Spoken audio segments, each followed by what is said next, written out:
ఏర్పడ్డాయి. ఆ తర్వాత అమ్మవారు మరలా కొంతకాలానికి హిమవంతుని పుత్రికగా జన్మించింది. హిమవంతుని పుత్రికగా జన్మించినప్పుడు ఆమె శరీర ఛాయ నల్లగా ఉంది కాబట్టి ఆమె పేరును కాళీ అని పెట్టారు.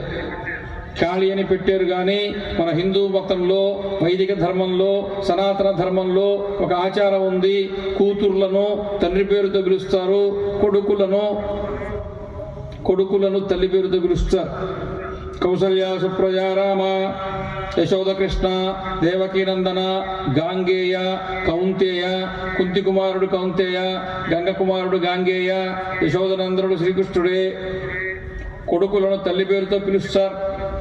జనక మహారాజు కుమార్తె కాబట్టి జానకి, దక్ష ప్రజాపతి కుమార్తె కాబట్టి దాక్షాయిణి, ద్రుపద మహారాజు కుమార్తె కాబట్టి ద్రౌపది, హిమవంతుని కుమార్తె కాబట్టి హైమవతి.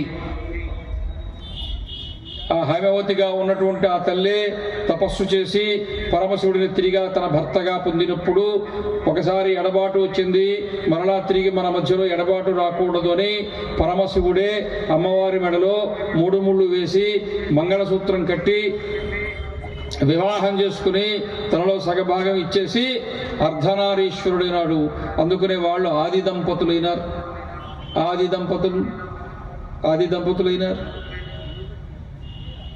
ఒకసారి వివాహం చేసుకుంటే ఎల్లప్పటికీ శాశ్వతంగా వాళ్లే దంపతులుగా ఉంటారు. కాబట్టి ఆదర్శవంతమైన స్థితి, కాబట్టి జీవించడానికి యోగ్యమైన పద్ధతి. కాబట్టి భూమి మీద పార్వతీ పరమేశ్వరుల్లాగా, లక్ష్మీనారాయణులాగా ఒక్కసారి పెళ్లి చేసుకుంటే శాశ్వతంగా అలాగే ఉండేటువంటి ఒక వైవాహిక జీవన విధానాన్ని, దాంపత్య జీవన విధానాన్ని భూమి మీద ఎవరు కలిగి ఉన్నారో హైమావతి సంతానంగా, హైందవి సంతానంగా వాళ్ళనే భూమి మీద హిందువులని పిలుస్తున్నారు.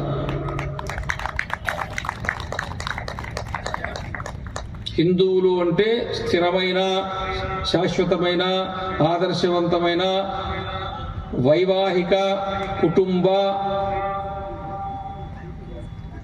దాంపత్య జీవనము అనే సంస్కృతి కలిగిన దేశము అని అర్థం. ఈ దేశంలో కులాలతో సంబంధంలా, ప్రాంతాలతో సంబంధంలే.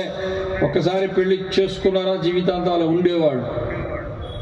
ఇప్పుడు దేవాలయం మర్చిపోయినాం కాబట్టి, ధర్మం మర్చిపోయినాం కాబట్టి, సాంప్రదాయం మర్చిపోయినాం కాబట్టి